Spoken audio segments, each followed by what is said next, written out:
If you walked past Riverside Park at 11 p.m. on a cold Tuesday night in November, you probably wouldn't notice him. Just another man in an expensive suit, sitting alone on a weathered bench, staring into the darkness. But if you looked closer, really looked, you'd see something that no amount of money could ever buy back. Trust, or rather, the complete absence of it. His name was Ethan Cole, and by every conventional measure, he had won at life. Net worth, $3.2 billion. Penthouse apartment overlooking Central Park with floor-to-ceiling windows. Private jet, 6 luxury cars. A beach house in Malibu that appeared in architectural magazines. The kind of wealth that made people nervous when he entered a room. The kind of power that turned heads and stopped conversations. But here's what the Forbes articles never mentioned. Here's what the glossy magazine profiles carefully edited out.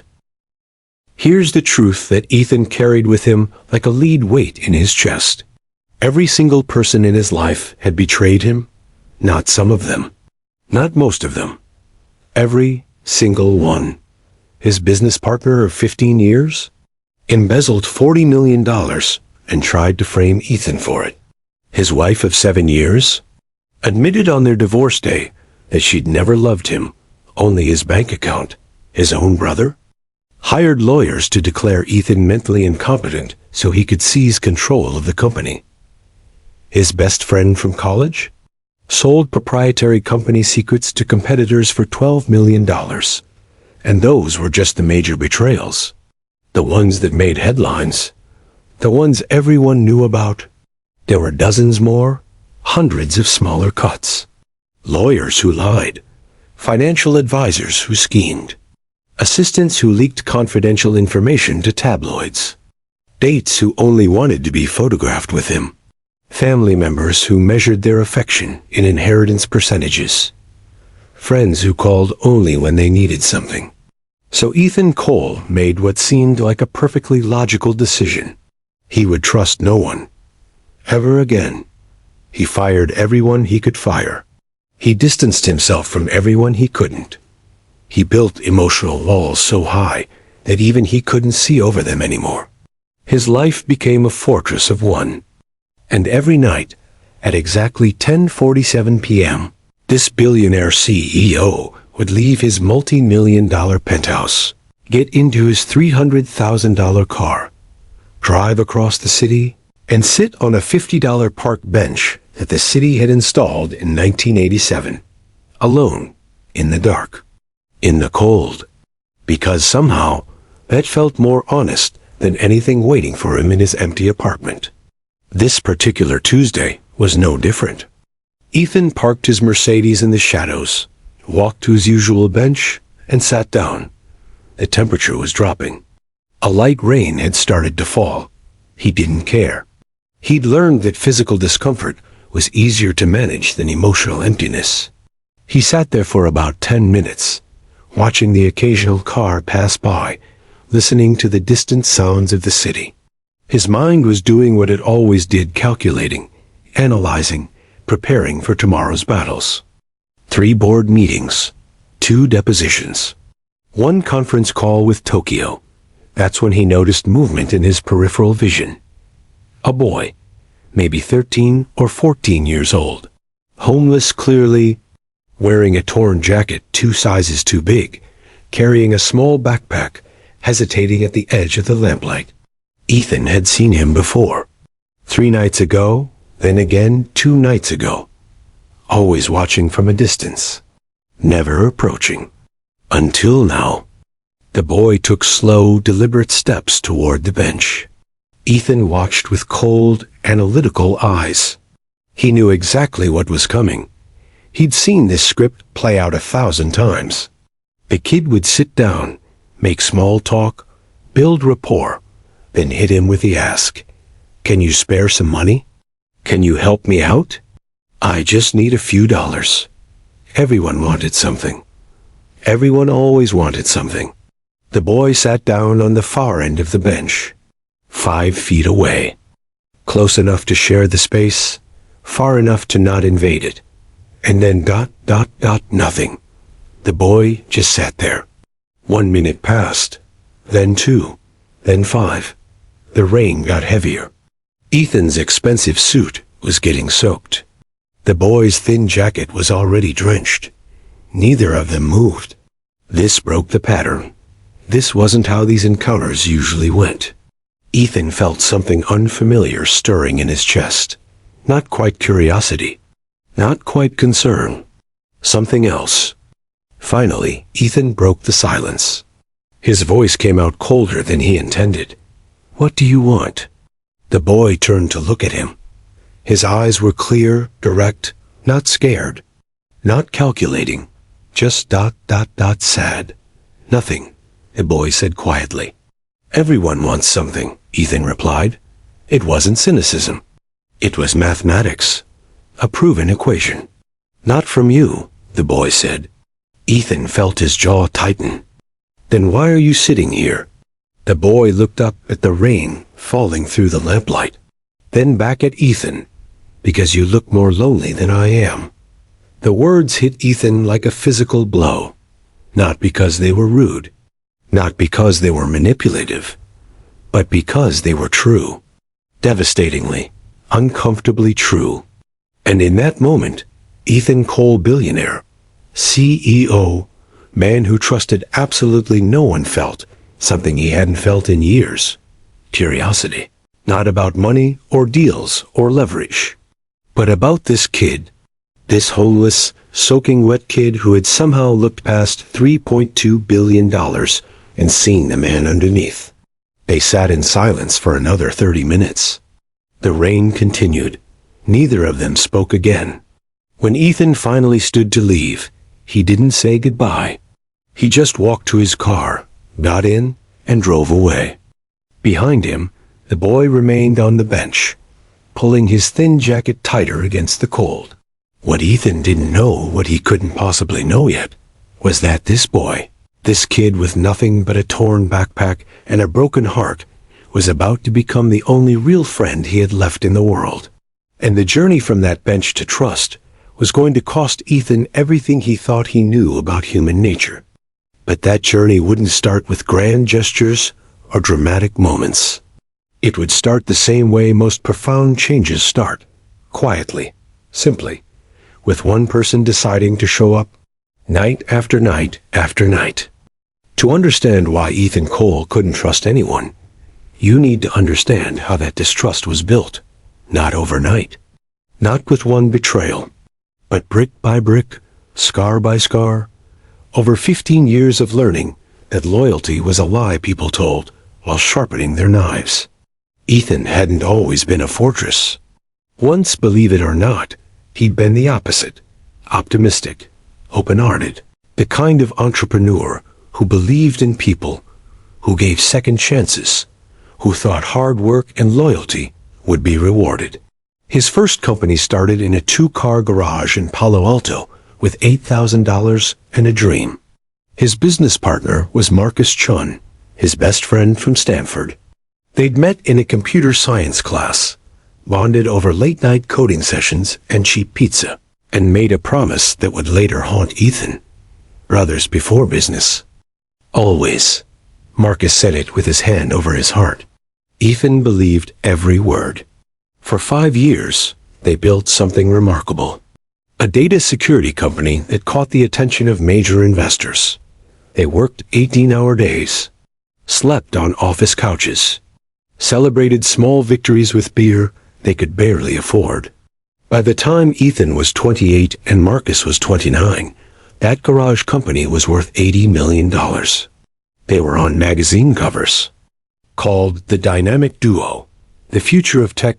Single quotes, everyone wanted a piece of their success. That's when Ethan started noticing things. Small things at first. Marcus taking meetings without him. Private phone calls that ended abruptly when Ethan walked into the room. Late-night emergencies that didn't include Ethan anymore. When Ethan asked about it, Marcus smiled his familiar smile. "Just handling some administrative stuff, brother. Don't worry about it." So Ethan didn't worry. Because that's what trust looks like. You don't question. You believe. 3 months later, Ethan arrived at the office at 6 a.m., earlier than usual because he couldn't sleep. He was excited about a new product launch and wanted to get an early start on the day, but the lights were already on. Voices came from the conference room. Marcus's voice and 5 others Ethan didn't recognize. Ethan approached the door, his hand on the handle, about to enter. Then he heard his own name and froze. "Ethan's great with the technology," Marcus was saying, "but he doesn't understand business strategy. He's too soft, too trusting. That's why I've been restructuring things without his knowledge. And he doesn't know about the new company you're starting?" An unfamiliar voice asked. "He doesn't know anything," Marcus replied with a laugh. "By the time he figures it out, we'll have transferred all the key patents, moved all our major clients, and Cole Technologies will be an empty shell. We'll launch our competing company, undercut their prices, and Ethan will be forced to sell to us at a fraction of what it's worth." Ethan stood frozen outside that door for 17 minutes, listening to his best friend, his brother, explain in meticulous detail how he'd been systematically stealing the company from the inside, moving intellectual property to a shell corporation, poaching key clients with promises of better service, building a competing company using Ethan's own strategies and connections. Marcus had been planning this for over a year. Ethan didn't confront him that day. Instead, he went home, called his lawyer, and spent 72 hours documenting everything: bank records, email trails, client communications. By the time he walked into the boardroom 3 days later with his legal team, he had enough evidence to bury Marcus completely. The legal battle lasted 4 months. Marcus lost everything: his reputation, his new company before it could even launch, his freedom, 18 months in federal prison for corporate espionage and fraud.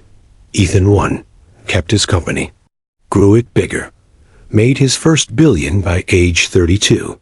But here's what that victory cost him: something far more valuable than money. His ability to believe that brothers before business meant anything. His ability to think friendship was real. His ability to look at the person sitting across from him and not calculate their angle, their motive, their price. After Marcus, Ethan rebuilt his company with new rules. Every relationship had a purpose. Every partnership had ironclad contracts and exit clauses. Every employee signed non-compete agreements. He built Cole Industries into a $3 billion empire by making sure no one could ever get close enough to hurt him again. Then he met Sarah. Sarah Whitmore was everything he thought he wanted. Daughter of a real estate mogul. Harvard educated, stunning, sophisticated. She had her own money, her own career, her own life. Which meant, Ethan thought, she didn't need his. She pursued him carefully, never too aggressive, never too distant. She seemed genuinely interested in him, not his money, not his status, but him. She asked about his childhood, his dreams, his fears. She was patient with his walls, understanding with his hesitations. For 2 years, she played the role perfectly. Never asked him for anything significant. Paid for dates as often as he did. Insisted on signing a prenuptial agreement without being asked. Said all the right things at all the right times. Ethan let his guard down. Just a little. Just enough to say I love you. Just enough to propose.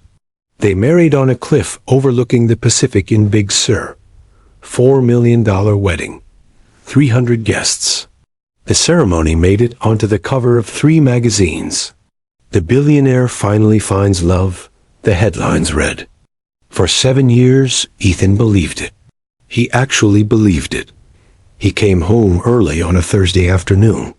His meeting in Boston had been canceled due to weather, so he caught an earlier flight. He walked into his penthouse at 2 p.m. instead of his usual 7. There were 2 wine glasses on the kitchen counter, both half empty. He heard voices upstairs, laughter. He recognized one voice as Sarah's. The other was male. Ethan walked up the stairs, each step feeling heavier than the last. Some part of him already knew. Some part of him had always known. He opened his bedroom door. Sarah was there with Richard Hastings, Ethan's own divorce attorney, a man he'd paid $3 million to represent him in business disputes. Sarah didn't even look embarrassed. She just sighed, like Ethan had interrupted something mundane, like he'd walked in on her watching television instead of betraying their marriage. "Oh, Ethan," she said, reaching for her robe. "You really thought this was about love? I tolerated you for 7 years. 7 years of your paranoia, your coldness, your inability to actually connect with another human being. I earned every penny you're about to pay me." The divorce took 14 months and cost Ethan $470 million. Sarah fought for everything: the houses, the cars, jewelry, art collection. Her lawyers argued she'd sacrificed her career to support him. She hadn't worked a day in 7 years. The worst part wasn't the money. Ethan could make that back. The worst part was finding out had been planned from the beginning. Richard, his attorney, had been Sarah's boyfriend before she'd ever met Ethan. They'd strategized the entire relationship. The patient courtship. The prenup that she'd insisted on making Ethan feel secure. The 7-year marriage long enough to claim substantial sacrifice in court. It had all been a con. Every "I love you," every intimate moment, every time she'd held him and told him it was okay to be vulnerable. All of it. A lie. When the divorce was finalized, Ethan sat alone in his penthouse, the one Sarah had decorated, then stripped half bare in the settlement and made a decision. Never again. Not business partners. Not friends. Not love. He would trust no one. Not partially. Not carefully. Not ever. By the time we find Ethan on that park bench at age 42, he'd perfected the art of isolation. His mother called every Sunday. He never answered. His brother sent emails trying to reconcile. Ethan deleted them unread. His company ran like a machine, efficient, profitable, completely impersonal. He ate dinner alone, went to sleep alone, woke up alone, spent his days surrounded by people who worked for him, and his nights surrounded by silence. He had everything the world told him he should want: money, power, success, freedom, respect. And he felt absolutely nothing. That's why he started going to Riverside Park every night. It was the only hour of his day where he didn't have to pretend, where he didn't have to maintain the facade of the confident CEO, where he could just sit in the honest darkness and admit to himself how utterly, completely alone he was. The richest man in the city, sitting on a park bench in the rain, wishing anyone would see him as something other than a wallet with a pulse. He never expected anyone to actually see him. And he certainly never expected that person to be a homeless 13-year-old boy with nothing to his name but a promise to his dead mother.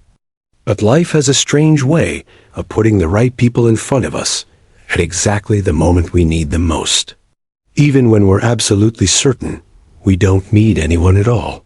While Ethan Cole was learning to distrust humanity from a penthouse suite, Liam Torres was learning the same lesson from cardboard boxes in back alleys.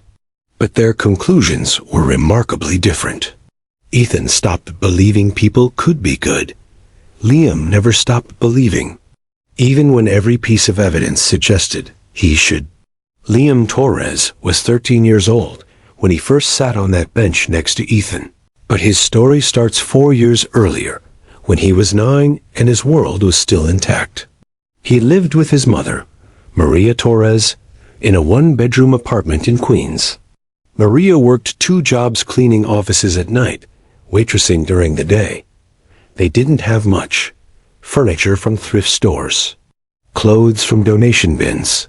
Dinner was often rice and beans for days on end, but they had something that money couldn't buy.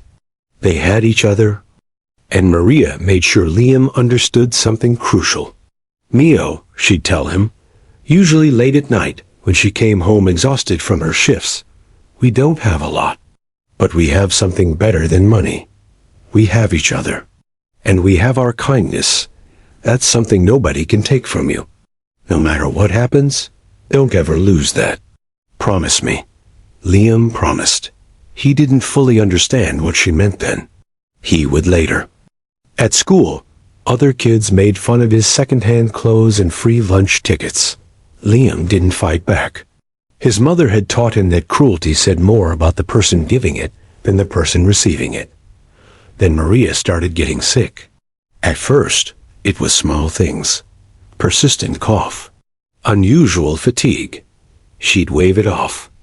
"Just working too hard, Mio." "I'm fine." But she wasn't fine. By the time she finally saw a doctor, she'd been avoiding it because they couldn't afford the copay the cancer had spread. Stage 3. Aggressive. The oncologist explained treatment options with a practiced sympathy that barely masked the reality. Treatment would cost hundreds of thousands of dollars.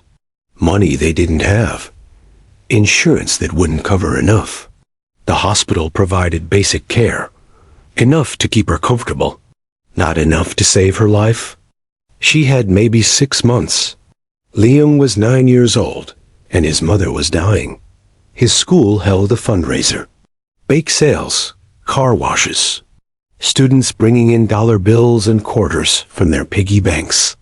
They raised $3,400. Liam was so hopeful. He brought the check to his mother in the hospital, beaming with pride. Maria cried, told him it was wonderful. The most beautiful thing anyone had ever done for her. Then she used it to pay 3 months of rent, so Liam would have somewhere to live after she was gone. She died on a Tuesday morning in March. Liam was holding her hand. The nurses had called him out of school. They knew it was time. Her last words, whispered so quietly, Liam had to lean in close, were these. "Remember what I taught you, Mio. Be kind. Trust that there are still good people in this world. Don't let what happens next make you hard. Promise me." Liam, crying so hard he could barely speak, promised. 17 people attended her funeral. Neighbors mostly. A few coworkers. The service lasted 20 minutes. The casket was the cheapest option. Maria had arranged everything in advance, spending her last conscious days making sure Liam wouldn't be burdened with decisions. After the funeral, a woman from social services approached Liam. Her name was Mrs. Patterson. She had kind eyes, but a tired voice. She explained that since Liam had no other family, his father had never been in the picture, and there were no grandparents or aunts or uncles who could take him. He would be entering foster care. "We'll find you a good home," she promised. "You'll be safe." Liam wanted to believe her. He tried to believe her. His first foster home was with the Davidsons in New Jersey. Middle-aged couple. Big house in a nice neighborhood. When social services drove him there, Liam looked at the house with cautious hope. Maybe this wouldn't be so bad. The Davidsons smiled when they met him. Said all the appropriate things. "Welcome to the family, Liam. You're safe here. We'll take good care of you." It took Liam exactly 3 days to understand the truth. The Davidsons didn't want children. They wanted the monthly checks the state sent. $750 per child. They had 5 foster kids in that house. $3,750 a month. Tax-free. The children got the cheapest food possible. Generic everything. Small portions. They shared one bathroom. Wore clothes from donation bins that the Davidsons claimed were perfectly good. Meanwhile, Mr. Davidson drove a new Lexus. Mrs. Davidson got her nails done every week and showed off her manicures to neighbors. They went on vacation twice a year. Adult time. They called it leaving the kids with a neighbor who watched television and ignored them completely. Liam tried to make it work. He kept his head down, did his chores, didn't complain. But the house was cold in every way that mattered. The Davidsons never asked about his day, never helped with homework, never remembered his mother or acknowledged his grief. When Liam asked if he could have a picture of his mother in his room, he'd managed to save one photo from the apartment. Mrs. Davidson barely looked up from her phone. "We'll get to it later, hon." She never did. After 8 months, Liam left. Not dramatically. He just walked out one morning while everyone was asleep and didn't come back. He was 10 years old. He took his backpack, the one photo of his mother, and $43 he'd saved from odd jobs around the neighborhood. He figured the streets couldn't be colder than that house. He was wrong. The first 3 months nearly killed him. He didn't know where to find food, which places were safe to sleep, who to avoid. He was robbed twice. Once by older homeless kids who took his money. Once by a man who took his shoes.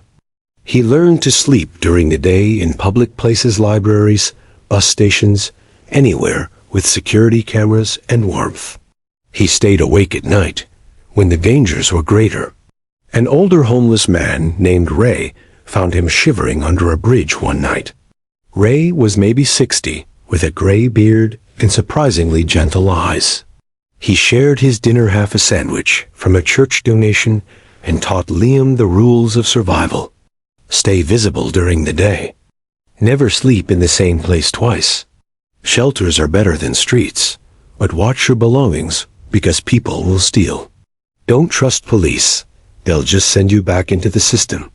And most important, trust no one completely. Even me, Ray said. Especially me. I'm telling you this because I like you, kid. But survival out here means looking out for yourself first. Ray disappeared one winter morning.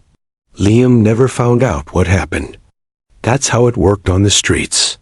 People just vanished. Death, jail, deportation, or sometimes just moving to a different neighborhood. You'd wake up and someone you'd known for months would be gone, and you'd never get answers. Over the next 3 years, Liam learned to survive. He found shelters that didn't ask too many questions about why a kid his age wasn't in school. He memorized which restaurants threw out good food at what times. He learned to avoid the gangs who recruited young kids, the predators who targeted them, and the dealers who offered escape through oblivion. He made friends. Lost them. Some went back into foster care. Some disappeared like Ray. One died, a 15-year-old named Marcus, who overdosed behind a convenience store. Liam found him and sat with the body until the police came, because he thought nobody should die alone. By 13, Liam had seen more darkness than most adults experience in a lifetime. Betrayal, cruelty, indifference. A world that looked at kids like him and simply stepped over them like obstacles on the sidewalk. Do you know what that feels like? To be invisible? To sit on a subway while hundreds of people pass by and not one of them looks at you? Not one of them wonders where your parents are, or if you're okay, or if you need help. You become scenery. Like graffiti, like trash cans, like something that's always been there and always will be, unworthy of attention or concern. But here's the thing about Liam. Here's what made him different from almost every other kid in his situation. He remembered his promise. Even when a store owner chased him away from the door because his appearance was bad for business. Even when other street kids stole his backpack with his mother's photo inside, he found it 2 days later in a dumpster, the photo somehow intact. Even when a police officer told him he was a waste of taxpayer money, he remembered his mother's words. Don't let this world make you hard. So Liam was the kid who shared his food when he was hungry, who helped other homeless people find warm places when winter came, who sat with the old woman everyone else ignored and listened to her talk about her children who never visited. He didn't do these things for reward. There was no reward. He did them because his mother had taught him that kindness was the only thing truly his own, the only thing nobody could take away. That's why, when Liam saw a man in an expensive suit sitting alone on a park bench, looking like the loneliest person in the world, he didn't see opportunity. He didn't see a potential mark or an easy target. He saw something he recognized in his own mirror. Pain. Deep, profound, isolating pain. Just wrapped in better fabric. Liam watched Ethan for 3 nights before approaching. Same bench, same time. Same posture of defeat. On the 4th night, Liam made a decision that would change both their lives. He walked up to that bench and sat down. Not to ask for anything, not to get anything, but simply because he thought, maybe if I sit with him, he won't feel so alone tonight.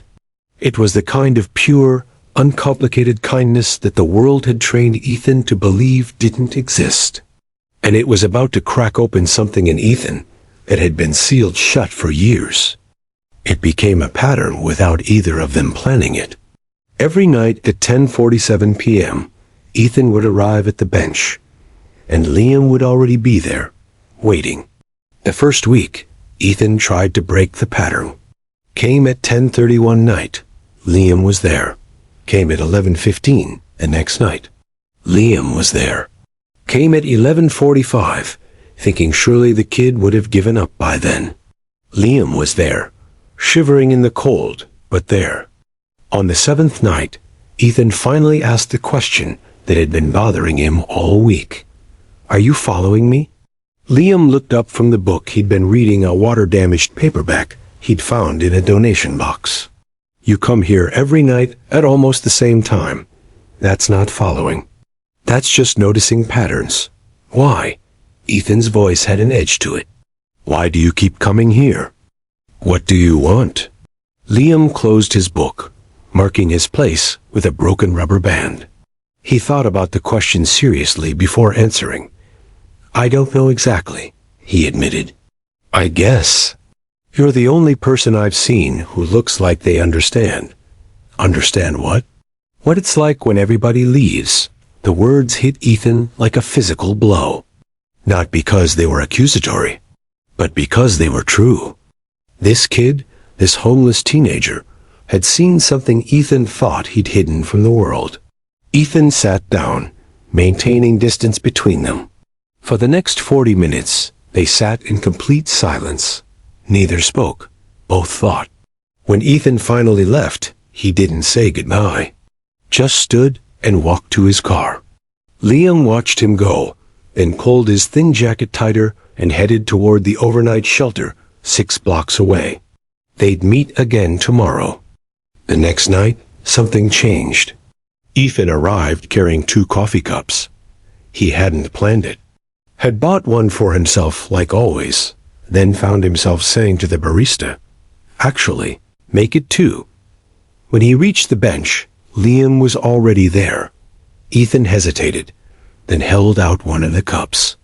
It's just coffee, he said, voice defensive. Don't read into it. Liam took it, surprise clear on his face. I wasn't going to. They drank in silence. Then, quietly, thank you. Ethan's response came quickly. Too quickly. It's just coffee. Liam smiled slightly. Still, thank you. Something shifted between them. Barely perceptible, but real. The silence felt less hostile. More comfortable. Like 2 people who'd agreed to share space without explaining why. Over the next 2 weeks, the ritual deepened. Ethan brought coffee, sometimes food. A sandwich from the deli near his office. A bag of chips. A piece of fruit. Always presented casually, as if it was nothing. I bought too much at lunch. They gave me extra by mistake. It'll just go to waste otherwise. And Liam accepted gratefully, but never asked for more. Never pushed. Never treated Ethan like an ATM. He'd take what was offered, say thank you, and that was it. This confused Ethan more than anything. In his world, every gift came with strings attached. Every kindness was an investment expecting return. But Liam seemed genuinely content with just sitting there, sharing the bench and the silence. One night, it rained. Not a drizzle, but a proper downpour. Ethan almost stayed home. Told himself it was ridiculous to go out in this weather just to sit on a wet bench. But at 10:42, he found himself grabbing his keys anyway, driving through flooded streets. Knowing it was irrational, doing it anyway. When he arrived, Liam was there, sitting under a nearby tree that provided almost no shelter, soaking wet, shivering visibly. Ethan sat in his car for 3 full minutes, watching, thinking he came here in this weather. Why? For what? I don't give him enough to make this worth it. There's no logical reason for him to be here, unless it really wasn't about the coffee or the food.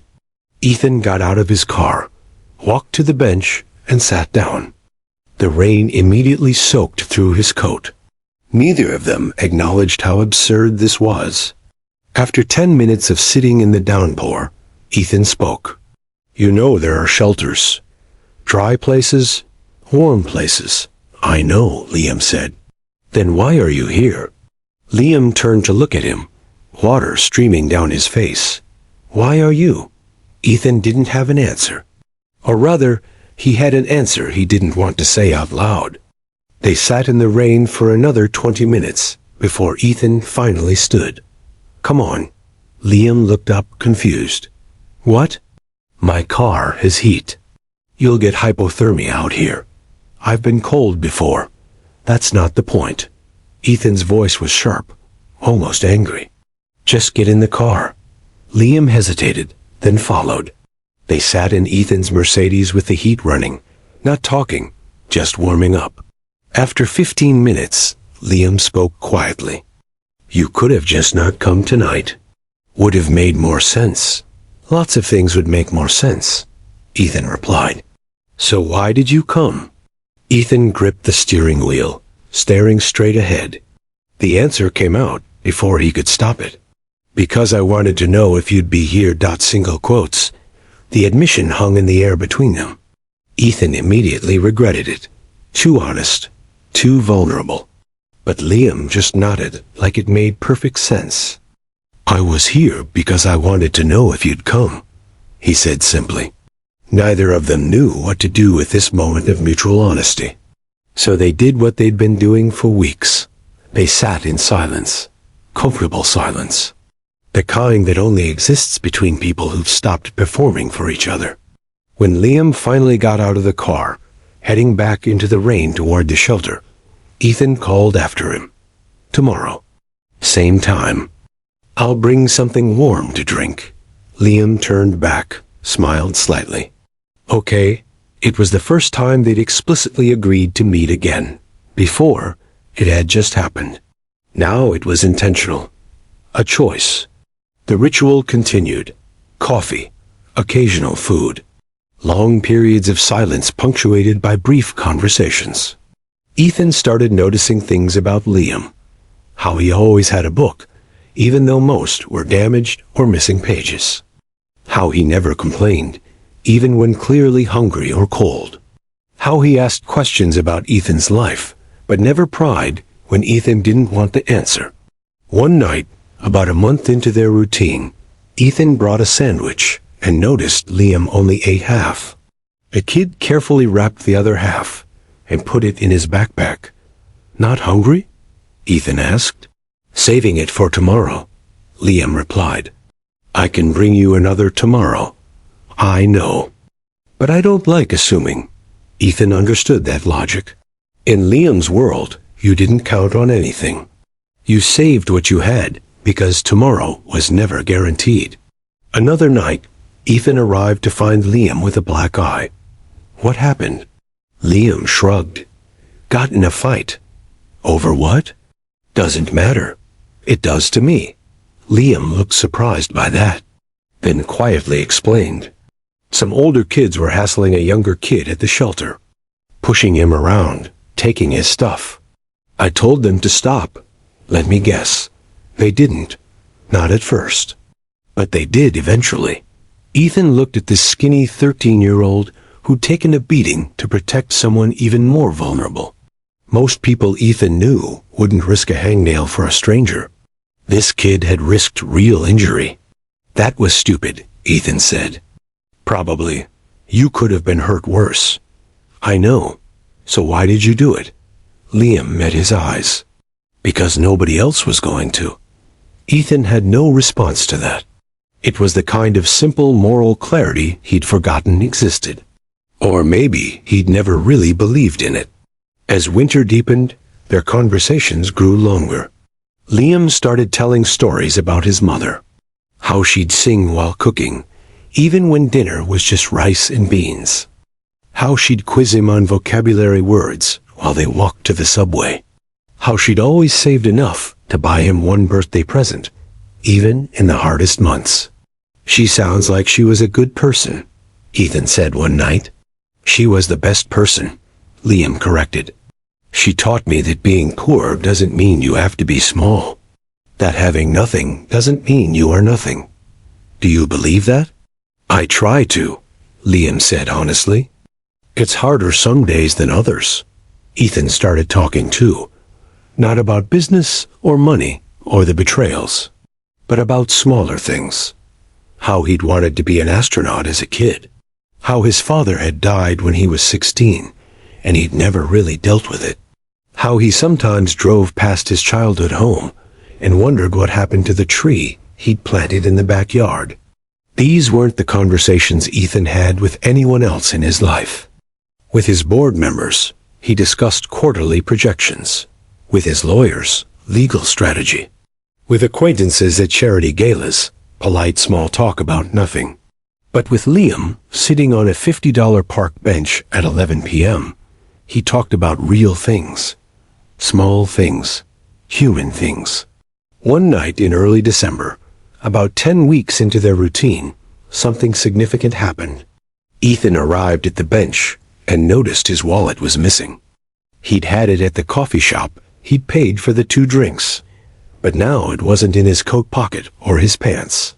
He must have dropped it, or left it on the counter. His immediate thought was, I need to cancel all my cards. Someone will have already maxed them out. Then he noticed Liam holding something. His wallet. You left this on the bench last night? Liam said, handing it over. I've been carrying it around all day, hoping you'd come tonight. Ethan took the wallet, opened it. Nothing missing. All 9 credit cards still there. The $400 in cash still there. Everything intact. You've had this all day, Ethan said slowly. Yeah, and you didn't take anything. Liam looked almost offended. Why would I? Because ... single quotes. Ethan stopped. Because why? Because everyone takes what they can get? Because opportunity plus need equals theft. Because that's just how the world works? Except apparently, that wasn't how Liam's world worked. You could have taken the cash, Ethan said. I wouldn't have even known. You could have eaten real meals for a month. It's not mine, Liam said simply. That's your money, your cards, your life in there. He paused, then added quietly. You think I'm like everyone else around you, don't you? Think I'm just waiting for the right moment to take something. The accusation was gentle but accurate. Ethan had been waiting, testing, watching for the inevitable moment when Liam would reveal his true motive. The moment when the mask would slip and the con would become clear. But that moment never came. And now, holding his wallet that this homeless kid could have easily stolen, Ethan felt something crack inside his chest. Something that had been frozen for years. It wasn't trust. Not yet. Trust was still too big, too dangerous. But it was possibility. The possibility that maybe, just maybe, one person in this world wasn't playing an angle, wasn't calculating their return on investment, wasn't measuring every interaction in terms of what they could extract. I'm sorry, Ethan said. The words felt foreign in his mouth. He couldn't remember the last time he'd apologized to anyone and meant it. Liam shrugged. It's okay. I get it. Everyone you know has screwed you over. Why would I be different? But you are different.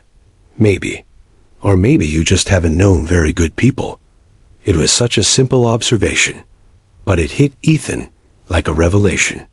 What if the problem wasn't that all people were terrible?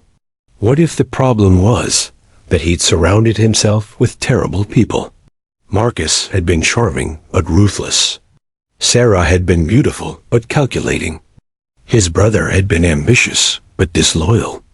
Every person in his inner circle had been chosen for their utility, their connections, their strategic value.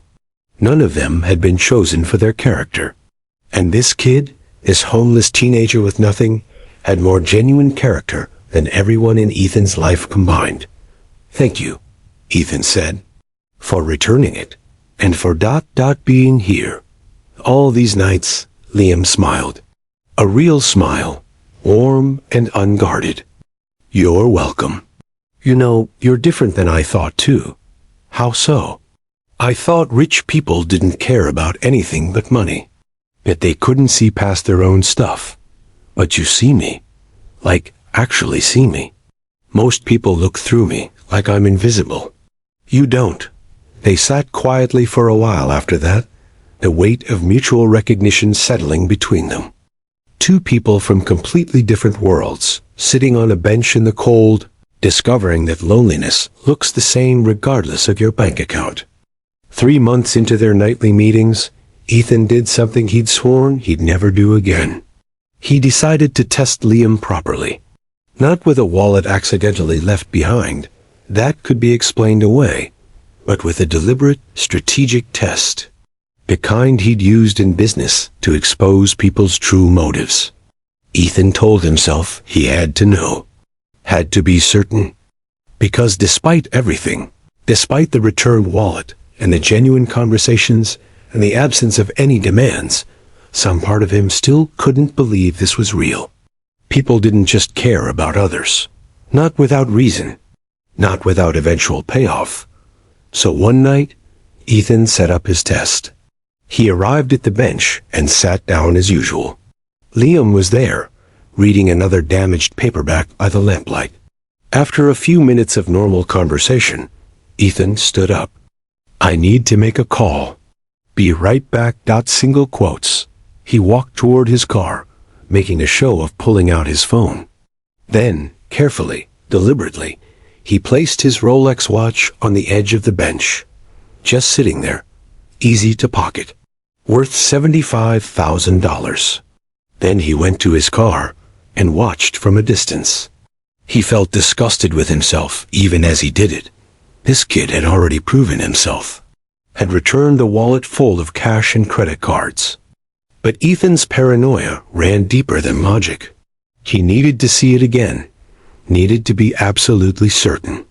Liam read his book for a few minutes, completely unaware. Then he shifted position, and his hand brushed against something. The watch. Ethan watched intently.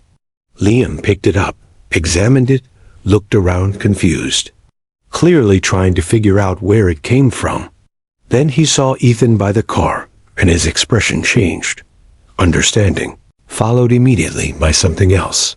Disappointment. Liam stood up, walked over to Ethan's car, and knocked on the window. Ethan rolled it down. Liam held out the watch without saying anything. Ethan took it. "Thank you." "Is that what this was?" Liam's voice was quiet, not angry, just sad. "Another test?" Ethan felt his face flush. "I don't know what you're don't." Liam cut him off. "Don't lie to me. You left your wallet once. That could be an accident. But you deliberately put your watch there and walked away." "I'm not stupid." They looked at each other in silence. Ethan wanted to deny it, make an excuse, but couldn't find the words. Because Liam was right. You know what the worst part is? Liam continued, his voice cracking slightly. "I don't even blame you. Everyone in your life has taken from you. Used you. I get why you can't trust anyone. But I thought ... I thought maybe we were past that. I thought after 3 months of showing up every night, of talking about real things, of me giving back your wallet when I was starving ... I thought maybe you believed I was different. I do, Ethan started. No, you don't. Liam's eyes were wet now, though he wasn't quite crying. Because if you did, you wouldn't need to test me. That's not what friends do. That's what enemies do. Or strangers. And I thought we weren't strangers anymore. The word hit Ethan hard. Friends. When was the last time he'd had a friend? Not an associate. Not a contact. A real friend. Someone who showed up not because they wanted something, but because they cared. You're right, Ethan said, his voice rough. I'm sorry. That was ... It was wrong. Yeah, it was. I don't know how to do this, Ethan admitted. I don't know how to trust people anymore. Every time I have, I've been destroyed. And I know that's not your fault, but I don't know how to turn off the part of my brain that's waiting for betrayal. Liam wiped his eyes with his sleeve. I can't fix that for you. That's something you have to work through. But I can tell you this. I'm not here because I want your money or your watches or anything else. I'm here because sitting on this bench with you is the best part of my day. Because you talk to me like I'm a person, not a problem. Because you see me, and you see me, Ethan said quietly. Not the CEO, not the billionaire, just ... me. Yeah, I do. There was a long pause. Then Liam asked, Are you going to keep testing me? Because if you are, tell me now. I can't do this if every time I reach for something you left behind, you're watching from your car wondering if I'm going to steal it. Ethan felt shame wash over him. Real, genuine shame. No more tests. I promise. Can you keep that promise? I don't know, Ethan answered honestly. But I want to try. Liam studied his face for a long moment, then nodded. Okay, then let's try. They walked back to the bench together. The air between them felt different. Heavier, but also clearer, like a storm had passed and left everything sharper. They sat in silence for a while. Then Ethan spoke. My business partner, Marcus, he was my best friend for 8 years before he betrayed me. We built a company together from nothing. I trusted him completely. And he spent over a year systematically stealing from me while smiling to my face. That's horrible, Liam said. My wife told me she loved me every day for 7 years. She didn't mean it once. It was all an act. Planned from the beginning with a real boyfriend, who I was paying to be my lawyer. That's worse. My brother tried to have me declared mentally incompetent so he could take control of my company. My own brother. We grew up together. Shared a bedroom until we were teenagers. And he would have destroyed me without hesitation. Ethan looked at Liam. So, when you ask why I can't just trust you ... It's because everyone I've ever trusted has used that trust as a weapon. And I can't survive another betrayal. I don't have anything left to lose. Liam was quiet for a moment, absorbing this. Then he spoke carefully. Those people, they didn't betray you because you trusted them. They betrayed you because they're bad people. Trust didn't make them bad. They were already bad, and they used your trust to hide it. What's the difference? The difference is that not everyone is like them. I'm not like them. And you shutting everyone out because of what they did ... That means they still win. They took your money, your time, your love, and then they took your ability to have those things with anyone else. They took everything. Ethan felt something inside him break, just crack completely open. Because Liam was right. By refusing to ever trust again, Ethan had given his betrayers exactly what they wanted. Not just his money, or his company, or his heart, but his future. His ability to connect. His humanity. They'd killed the part of him that could hope for better. I don't know how to do what you're asking, Ethan said, voice strained. I don't know how to trust again. You don't have to trust everyone, Liam said. Just try trusting me. One person. Start small. And if you betray me too, then I betray you. And you'll survive it, Same as you survived all the others. But what if I don't? What if I'm exactly who I seem to be? What if you push away the one real friend you might have, because you're too scared to try? It was the most direct challenge anyone had issued Ethan in years. Not manipulative, not strategic. Just honest. Choose fear or choose possibility. Stay safe in your fortress or risk another wound. Ethan sat with that choice. Really sat with it. And he realized something. He was already hurt. Already alone. Already miserable. What did he really have to lose? Okay, he said finally. Okay, no more tests. I'll try to trust you. Really? Really. I can't promise I'll be good at it. I'll probably mess up. But I'll try. Liam smiled, relief clear on his face. That's all I'm asking.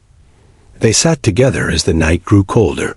Before Liam left for the shelter, Ethan did something unexpected. He took out his phone and added Liam's number, which Liam had gotten through a free government phone program.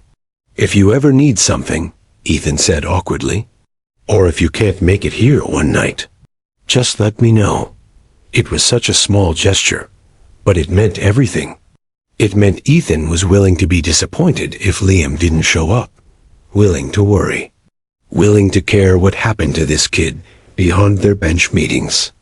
It meant he was choosing to be vulnerable. Thanks, Liam said, looking at his phone with wonder, like Ethan had just given him something precious. Which, in a way, he had. He'd given Liam proof that he mattered, that someone wanted to hear from him. That night, lying in bed in his penthouse, Ethan stared at his phone. One new contact. Liam. It wasn't much. But it was something. It was a crack in the fortress. And maybe, just maybe, that was how healing started. Not with dramatic declarations or grand gestures, but with one person deciding to show up, and another person deciding to let them in. For 6 weeks after the watch incident, things were almost peaceful. Ethan and Liam met every night, talked more openly. The walls between them continued to crumble, brick by brick, and everything fell apart. It started with a phone call at 7 a.m. on a Monday. Ethan's head of legal, Catherine Wu, calling with barely controlled panic in her voice. Ethan, we have a problem. A serious problem. Half an hour later, Ethan was in an emergency board meeting, learning that his company was being sued for $3 billion. A former client claimed that coal industries had stolen their proprietary technology and used it in their flagship product. The claim was absurd, completely fabricated. But the evidence presented looked damning: forged documents, fake emails, manufactured communications that appeared to show Ethan personally approving the theft. Someone set this up, Catherine said, her face pale. Someone with deep knowledge of our systems and access to our internal communications. Who? Ethan demanded. Over the next week, they figured it out. Daniel Morrison, Ethan's CFO for the past 4 years. A man Ethan had trusted with every financial detail of the company. Daniel had been slowly building this case for months, creating false evidence, coordinating with the plaintiff, who was actually Daniel's brother-in-law. The plan was elegant. Sue for $3 billion. Force a settlement. Split the proceeds. Daniel had already moved $200 million in company funds to offshore accounts. By the time they discovered it, he'd disappeared, left the country, but the damage was done. The lawsuit was public. Stock prices plummeted. Partners started pulling out. Clients questioned whether to renew contracts. The business Ethan had spent 20 years building was crumbling. And the worst part? His own board members started turning on him. 3 board members approached Ethan privately, suggested he step down as CEO, said his judgment was clearly compromised, that he'd obviously lost his ability to identify threats and protect the company. This is the 3rd major betrayal in your tenure, board member Harrison said coldly. First Marcus. Then the intellectual property leaked 2 years ago. Now Daniel. The pattern is clear. You're a liability. Ethan wanted to argue. But how could he? They were right. His paranoia hadn't protected him. If anything, it had made him sloppy. He'd been so focused on keeping people at arm's length that he'd failed to notice the knife being sharpened right in front of him. For 2 weeks, Ethan barely slept, worked 18-hour days, fought legal battles, tried to stop the bleeding. He didn't go to the park. Couldn't. Didn't have the time or energy. On the 15th night, his phone buzzed at 10:30 p.m. A text from Liam. "You okay? Haven't seen you." Ethan stared at the message. How could he possibly explain what was happening? How could he tell this kid that his entire life was imploding? Again? He typed back, dealing with work stuff. Might be a while. Liam's response came immediately. Need someone to talk to? Ethan almost laughed.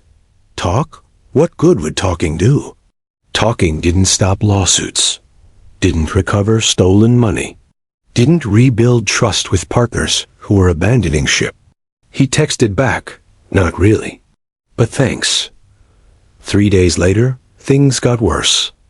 Ethan's brother, who he hadn't spoken to in 5 years, released a statement to the press. Side he'd always known, Ethan was unstable. That their family had concerns about his mental health. That perhaps the current crisis was evidence of deeper problems. It was a calculated move, salt in the wound.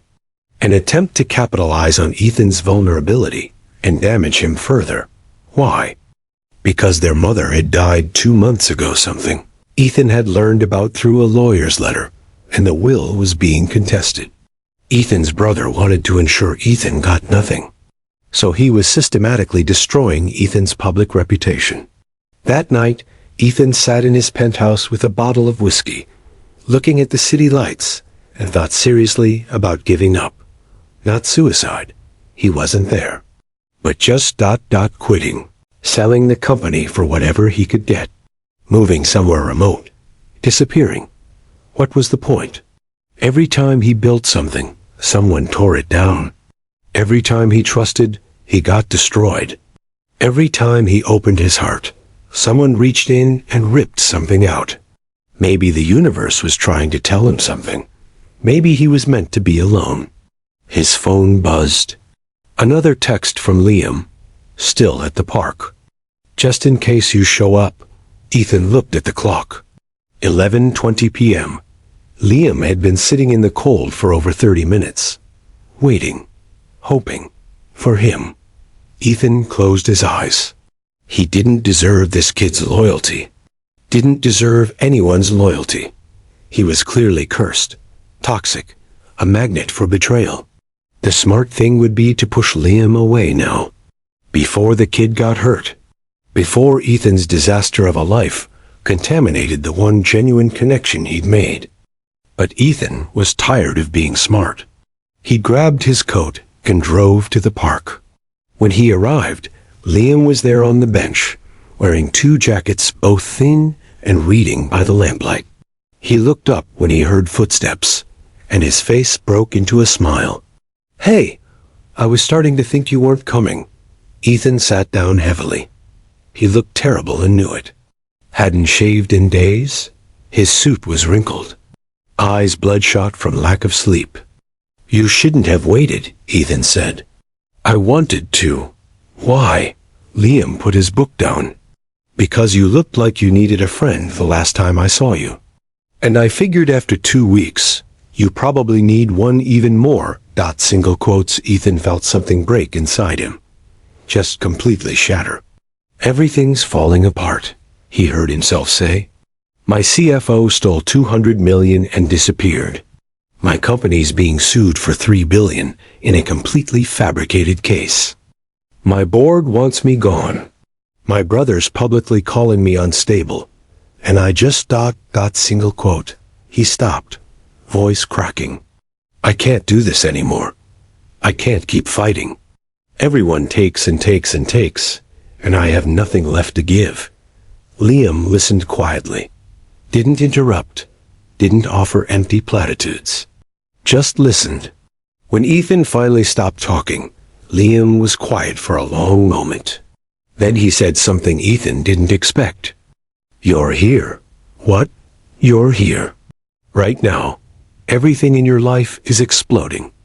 You could be anywhere, doing anything. But you came to this bench. To see me, that means you have something left. That doesn't fix anything. No, it doesn't. But it means you're not done. Not really. If you were done, you would have stayed home, or left the city, or sold everything and disappeared. But you came here, because some part of you still believes things can be different." Ethan shook his head. "I don't know what I believe anymore." "Then believe this," Liam said firmly. "Those people, your CFO, your board, your brother, they don't define you. What they did doesn't mean you're cursed or toxic or whatever you're telling yourself. It means they're terrible people. That's on them, not you. Everyone can't be terrible. At some point, it has to be me. I'm the common factor. Or maybe you've just had really bad luck with really bad people. Look, I've lived on the streets for 3 years. I've seen every kind of person there is. The predators, the users, the manipulators. And yeah, there's a lot of them, but there are good people too. They're just quieter, harder to notice. Where are these good people?" Ethan asked bitterly. "You're looking at one," Liam said simply. The statement was so direct, so unashamed, that Ethan couldn't respond. "I'm here every night," Liam continued. "I don't want your money. Don't want your connections. Don't want anything except to sit on this bench and talk to you. Because you're my friend. The only friend I have. And friends show up when things are hard."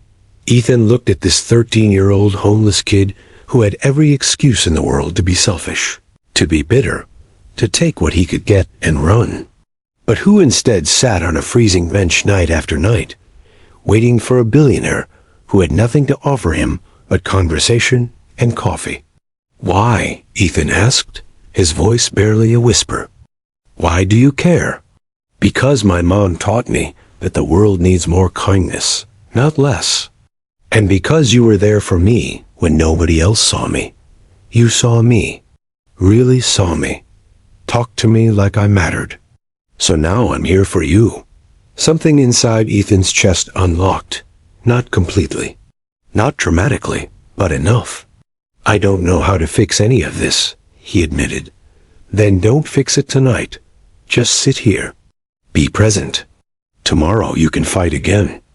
But tonight, just let yourself be tired." So that's what Ethan did. He sat on that bench next to Liam for 2 hours. Sometimes they talked. Sometimes they just sat in silence. Liam told stories about his mother to distract Ethan, made him laugh with an impression of a shelter manager who thought he was a motivational speaker. For 2 hours, Ethan wasn't a CEO facing disaster. He wasn't a billionaire losing everything. He was just a man sitting with a friend. When they finally parted ways, Liam said something that would stay with Ethan for the rest of his life. "You know what's funny? You think you have nothing left. But you're still rich in the one thing that matters. You have someone who shows up. Most people never have that." Ethan drove home thinking about those words. He'd spent his entire adult life building an empire, accumulating wealth, collecting assets, guarding it all jealously. And the only thing that actually mattered, the only thing that made him feel human, was a homeless kid who showed up to a park bench every night. The irony wasn't lost on him. The next day, Ethan went back to the fight. But something was different. He wasn't fighting to prove anything anymore. Wasn't fighting out of pride or ego or fear. He was fighting because someone believed he was worth fighting for. And maybe, just maybe, that belief was enough to build on. The lawsuit lasted 4 months. 4 months of legal battles, destroyed reputations, and slowly rebuilding what Daniel Morrison had tried to tear down. Through it all, Ethan went to the park bench every single night that he was in the city. sometimes for only 20 minutes, sometimes for hours. But he went, and Liam was always there. On the night they finally won the lawsuit, the judge throwing it out with sanctions against the plaintiff. For fraud, Ethan showed up at the bench with actual champagne. "We're celebrating," he announced. Liam raised an eyebrow. "I'm 13. It's sparkling cider for you. Champagne for me. But we're celebrating." They toasted to victory, to justice, to survival. But as they sat there, Ethan found he wasn't thinking about the lawsuit. He was thinking about something else entirely. "Can I ask you something?" Ethan said. "Sure. That first night you sat here, why did you really do it? And don't say it's because I looked lonely.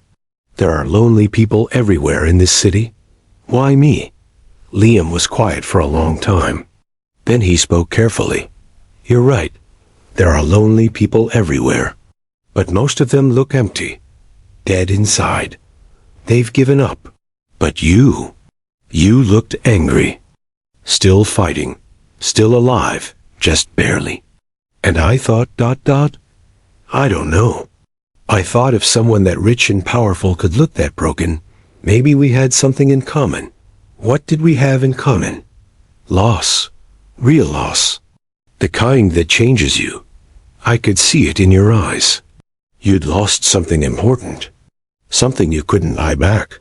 I'd lost my ability to trust people. And I'd lost my mom. Different losses. But the same emptiness." Ethan nodded slowly. "So you sat here because ... because I wanted you to know someone saw it. The emptiness. And I wanted you to know you weren't alone in it. A 13-year-old kid decided to save a billionaire's soul." Liam laughed. "When you put it that way, it sounds insane." It was insane. But it worked. They sat in comfortable silence. Then Ethan spoke again. "I need to tell you something.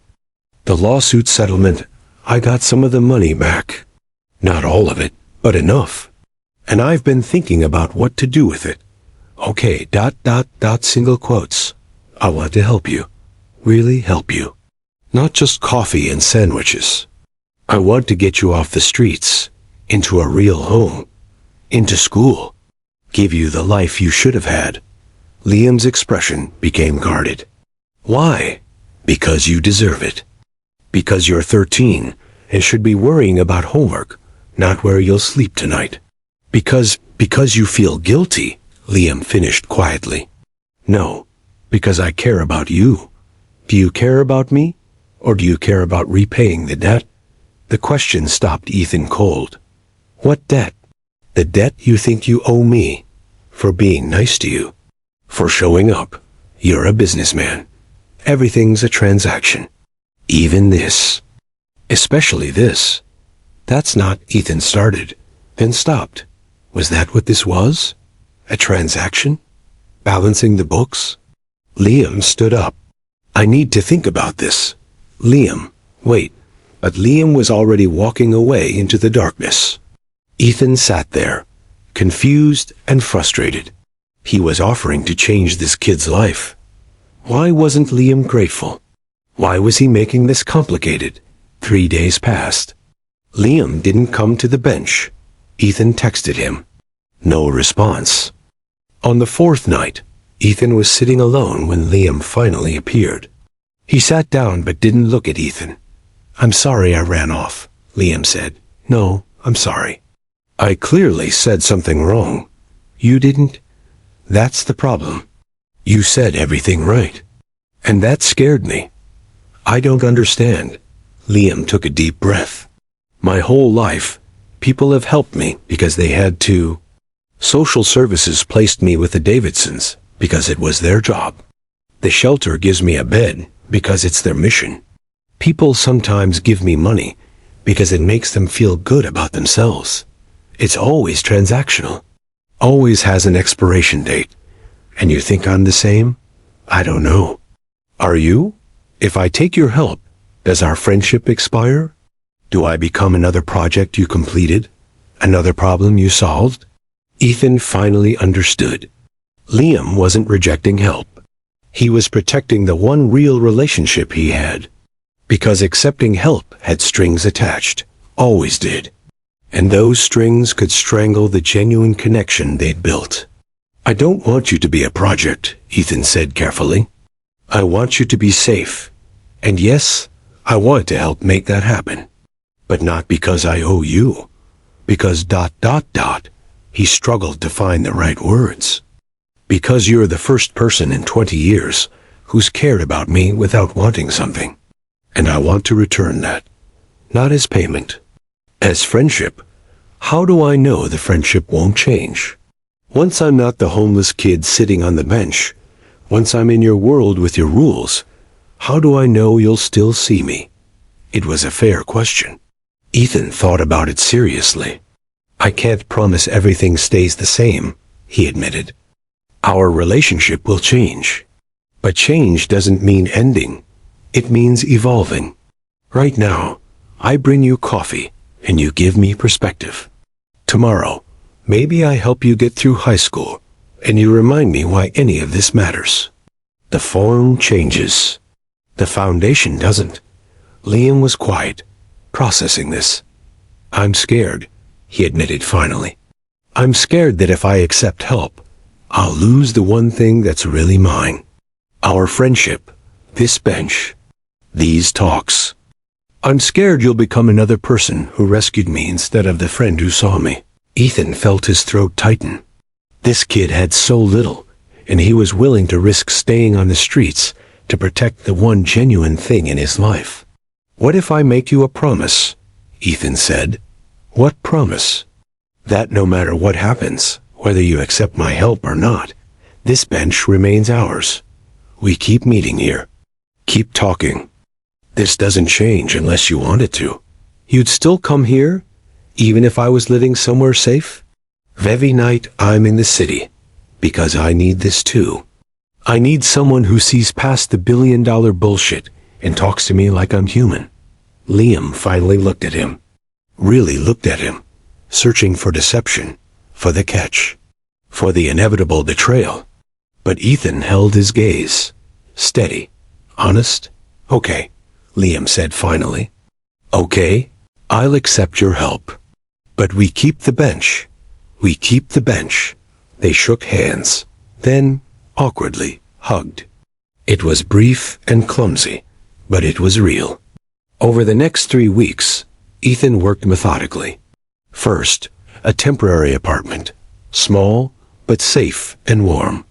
Then enrollment in a good school private with counselors who understood trauma. Therapy appointments with someone who specialized in grief and displacement. Everything Liam needed to rebuild a life. But true to his promise, Ethan showed up at the bench every night. And so did Liam. Some nights, Liam talked about how weird it felt to have his own room. To sleep without one eye open. To eat dinner at a table instead of standing in an alley. Other nights, they talked about nothing. Books, movies, the ridiculousness of Ethan's board meetings. One night, about a month into Liam's new life, the kid said something that made Ethan's eyes water. "You know what the weirdest part is? I have everything I need now. Bed, food, school. But this," he gestured to the bench, to the two of them sitting in the cold, "this is still the best part of my day." Ethan understood exactly what he meant. 6 months after Liam moved into stable housing, Ethan's world nearly collapsed one more time. It started with an email from an anonymous account, sent directly to the board of directors. The subject line read, "Cole's fraud."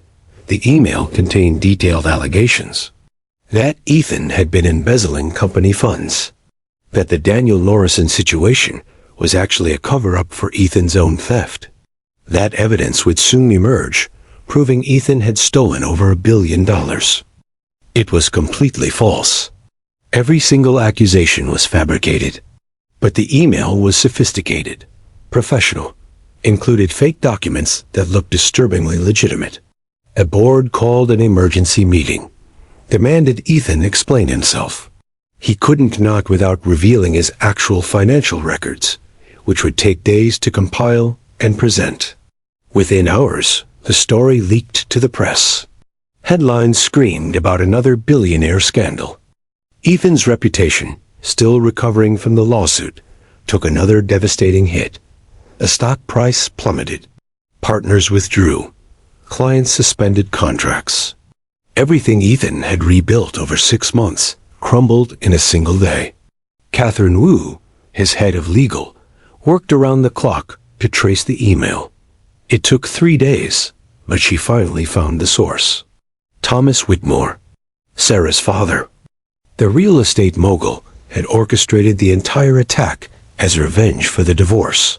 He blamed Ethan for ruining his daughter's life, even though Sarah had been the one who cheated and lied. In Whitmore's mind, Ethan should have just paid Sarah everything she wanted without a fight. Since Ethan hadn't, Whitmore decided to destroy him. The fabricated evidence was sophisticated enough that disproving it would take months. Months that Ethan didn't have. The board was already discussing forcing him out. His lawyers estimated the company had maybe 2 weeks before critical partners pulled out entirely, causing irreparable damage. Ethan sat in his penthouse that night, staring at his phone. He had calls from lawyers, board members, PR consultants. Everyone wanted him to make a statement, take action, fight back. But he was so tired. Tired of fighting. Tired of proving himself. Tired of being attacked from every angle by people who were supposed to be on his side. He thought about just letting it all go. Selling the company for whatever he could get. Disappearing. Starting over somewhere nobody knew his name. His phone buzzed. A text from Liam. Park bench. Tonight. Important. Ethan almost didn't go. Didn't want to drag Liam into this new crisis. The kid was finally building a normal life. Doing well in school. Making friends. He didn't need Ethan's disasters contaminating that progress. But something in the text felt urgent. So Ethan drove to the park. Liam was there, but he wasn't alone. There were 3 other people with him. All teenagers. All clearly homeless or recently homeless. What's going on? Ethan asked, confused. Liam stood up. These are my friends from the shelter. This is Marcus, Jenna, and David. I told them about you. About everything you're going through. And they wanted to meet you. Ethan looked at these kids. Dirty clothes. Wary eyes. They had no reason to be here. Why? He asked. A girl named Jenna spoke first. Because Liam told us what you did for him. How you didn't just give him money and walk away. How you showed up every night. How you saw him as a person. How you kept your promise about the bench. And we wanted you to know, Marcus added, that what people are saying about you, it's bullshit. Liam told us the truth. And we believe him. The whole city might think you're a crook, David said, but we know different. And we wanted you to know that someone's on your side. Ethan felt his eyes burning. These kids who had every reason to hate wealthy people, to be bitter and cynical, had come here to support him. I don't know what to say, Ethan managed. You don't have to say anything, Liam replied. You just need to know you're not alone. You showed me that when I needed it most. Now I'm showing you. They all sat on that bench, 5 people who shouldn't have had anything in common, and talked. The kids told stories about surviving on the streets, about betrayal and disappointment, and learning who to trust. And Ethan realized something profound. These kids, with nothing, had more genuine loyalty than anyone in his corporate world with everything. I want to help all of you, Ethan said suddenly. Not as a transaction, not as payment, but because if Liam trusts you, I trust you, and you shouldn't have to live on the streets. They looked at each other nervously. That's a lot of money, Jenna said.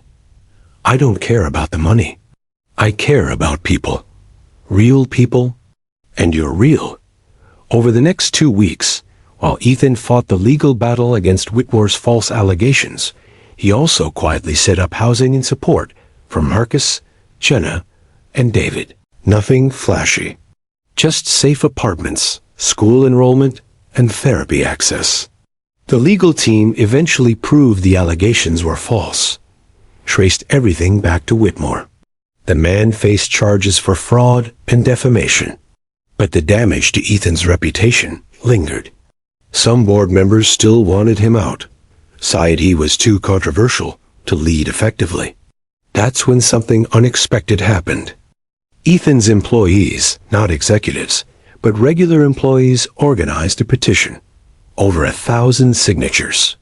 Supporting Ethan, saying they'd quit if the board removed him. Then clients started calling. Small clients, not the major ones. Saying they were staying specifically because they believed in Ethan. Then something even more surprising. Liam, Marcus, Jenna, and David made a video. Posted it online. Titled The Real Ethan Cole. In the video, they told their stories.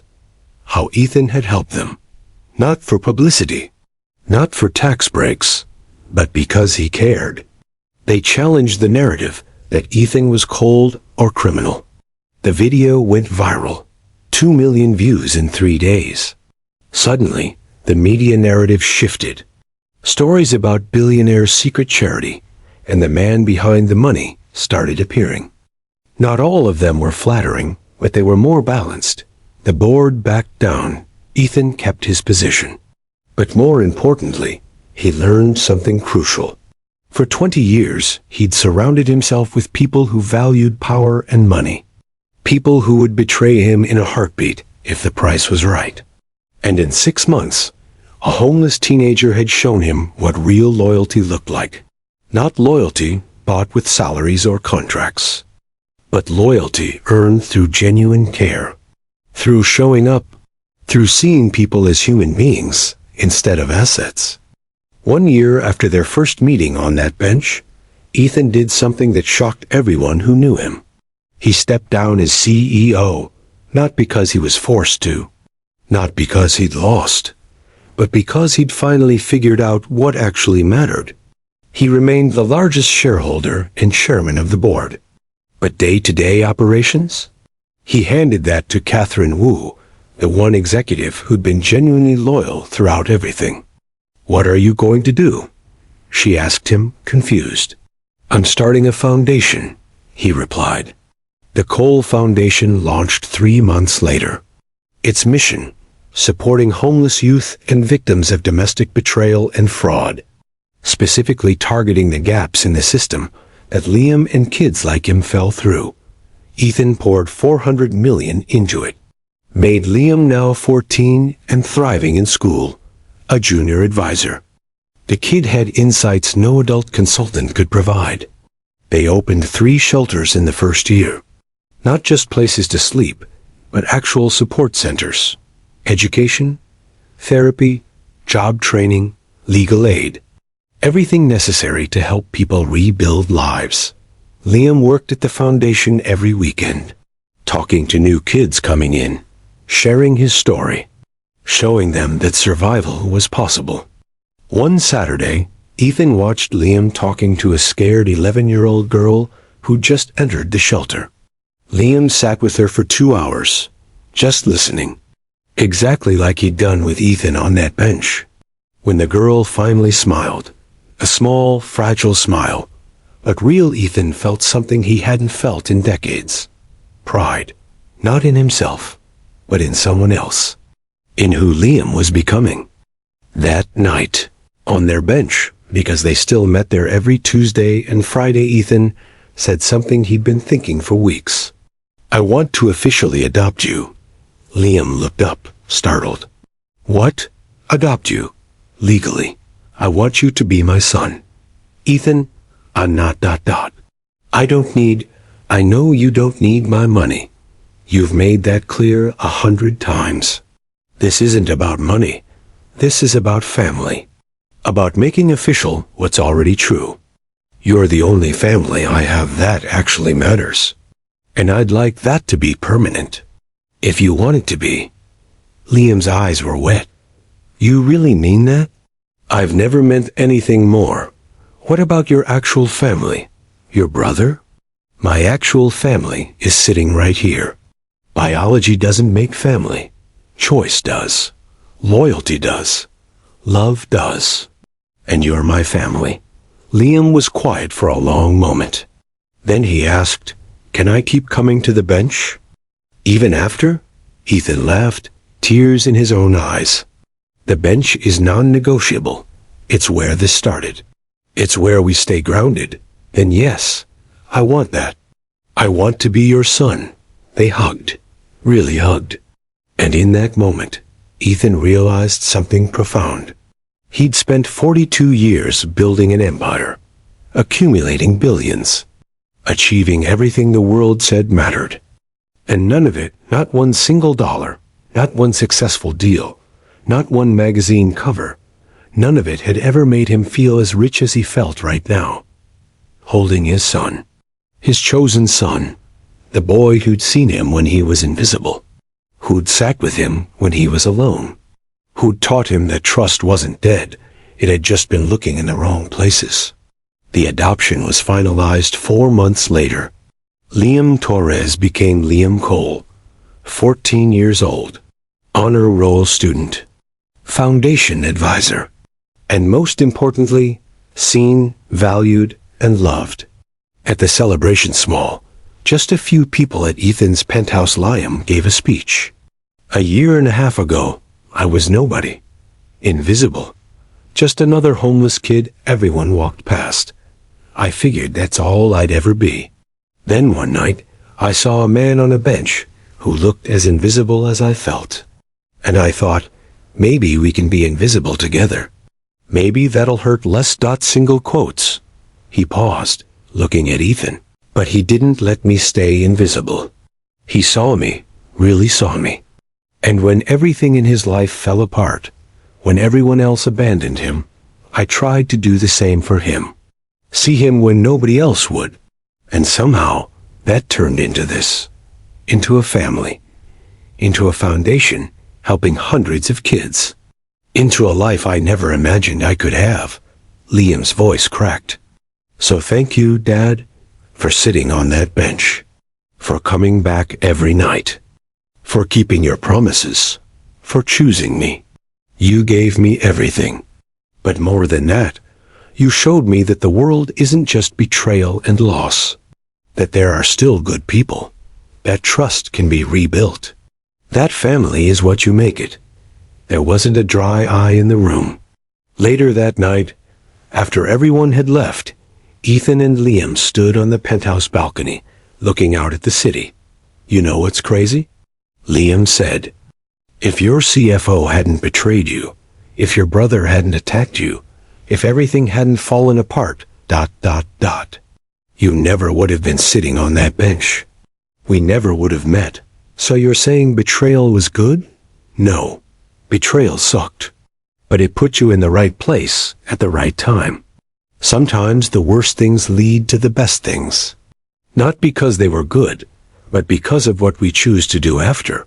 Ethan thought about that. About how every betrayal had led him to that bench. To Liam, to this moment. "You're pretty smart for a 14-year-old. I learned from the best." They stood in comfortable silence, watching the city lights sparkle below them. Two people who shouldn't have met, shouldn't have connected, shouldn't have saved each other, but did. 5 years later, Ethan Cole, now 47, sat on the same park bench at 10:47 p.m. on a Tuesday. Next to him was Liam, now 19, college sophomore, studying social work, still working weekends at the foundation. They didn't meet every night anymore. Liam had his own life now, friends, interests, independence, exactly as it should be. But they still came to the bench twice a week. Their ritual, their touchstone. "How's your thesis coming?" Ethan asked. Slowly. "Turns out writing about systemic poverty is depressing. You could write about something else." "Nah, this is important. If my paper helps even one person understand why kids end up on the streets, it's worth it." Ethan smiled. Liam had become everything Maria Torres hoped he would be: kind, strong, dedicated to helping others. His mother would be proud. "I got an interesting call today," Ethan said. "Yeah? From your brother." Liam looked at him sharply. "Your brother? The one who tried to destroy you?" "Yeah. He wants to meet. Says he's in therapy. Working on himself. Wants to apologize." "What did you say?" "I said I'd think about it. Talk to you about it first." "Why ask me?" "Because you taught me about forgiveness, about second chances, about not letting past hurt poison future possibilities. I wanted your perspective." Liam thought about it. "Do you want to see him?" "Part of me does. Part of me doesn't. He hurt me. Badly. But people can change. I changed. Maybe he has too. Then maybe give him one chance. Not to trust him. Just to hear him. See if the change is real. You don't owe him anything. But you owe yourself the possibility of closure." Ethan nodded. "Good advice. As always." They sat in silence for a while. Then Liam said something that had been on his mind. "You know what I think about sometimes? What would have happened if I hadn't sat here that first night? If I'd walked past the bench? If I'd been too scared or tired or cold? Why think about that? Because it's terrifying. How close we both came to missing this. Missing each other. Missing everything we've built. All because of one decision. One choice to sit down." Ethan understood. He thought about it too. The randomness of connection. How easily he could have driven past the park that night. How easily Liam could have gone to a different shelter. How their lives could have diverged and never touched. "But you did sit," Ethan said. "That's what matters. Not what could have happened. What did happen?" "I'm glad I sat." "Me too, son." "Me too." They stayed on that bench for another hour, talking about everything and nothing. Work, school, dreams, fears. The foundation was expanding to 2 more cities. Liam was considering graduate school. Life was moving forward. Eventually, they walked back to their cars together. Liam had his own car now, a practical Honda he'd insisted on buying himself, and prepared to head home. "Same time Thursday?" Liam asked. "Wouldn't miss it." They hugged. Not the awkward, uncertain hugs from 5 years ago, but the comfortable, familiar hugs of family. As Ethan drove home, he thought about the journey. From paranoia and isolation to trust and family. From believing everyone was terrible to understanding that yes, some people were terrible, but some were extraordinary. He thought about Marcus, who'd betrayed him. Sarah, who'd used him. His brother, who'd attacked him. Daniel, who'd stolen from him. All the people who'd confirmed his worst beliefs about humanity. And then he thought about Liam, Catherine, the employees who'd stood by him, the clients who'd believed in him, the strangers who'd supported him, all the people who'd proven those beliefs wrong. The world contained both, betrayers and believers, users and supporters, cruelty and kindness. For decades, Ethan had only seen one side, only prepared for one outcome.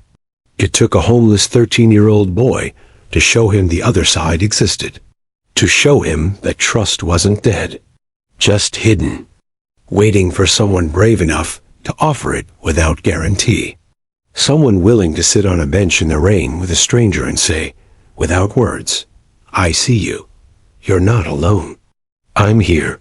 That night, Ethan added a new entry in the journal he'd started keeping Liam's idea, part of his own therapy. Year 5, November 12th. Still meeting at the bench. Liam's thriving. Foundation helping 800 kids annually. Considering reconciliation with brother. Not sure yet. But I'm considering it. 5 years ago, I wouldn't have even taken his call. Progress.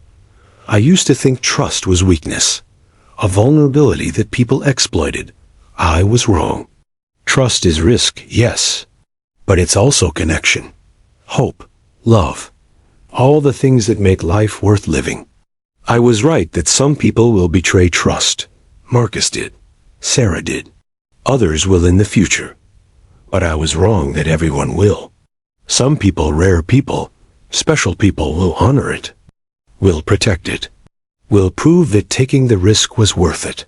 Liam taught me that, not with lectures or logic, but by showing up every night, no matter what, by being exactly who he said he was, by caring when he had no reason to care. He saved my life, not dramatically, not all at once, but slowly, night after night, conversation after conversation, by refusing to let me disappear into my isolation. And now, 5 years later, I'm not just alive. I'm actually living. I have a son who makes me proud every day, a foundation that's changing lives, friends who are genuine, and a life that feels purposeful instead of empty. All because one night, a homeless boy sat beside me and said, "You look lonely." All because I was broken enough to let him stay. All because we both chose, night after night, to show up. Sometimes the richest friendships really are born on the coldest benches. And sometimes trust, real trust, looks like a teenager in a torn jacket who sees past your walls and decides you're worth the effort. I'll never stop being grateful for that bench, for that night, for that boy, for my son. Ethan closed the journal, turned off the light, and went to sleep. For the first time in decades, his dreams were peaceful. Because he finally understood what his mother had tried to tell him before she died, what he'd been too angry to hear. Money can build empires, but only people can build homes. And home isn't a place. It's the people who see you really see you and choose to stay anyway.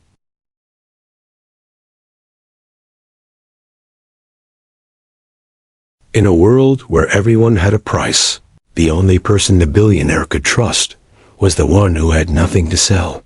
Sometimes the richest friendships are born on the coldest benches. And sometimes, trust begins not with grand gestures, but with one person deciding to simply show up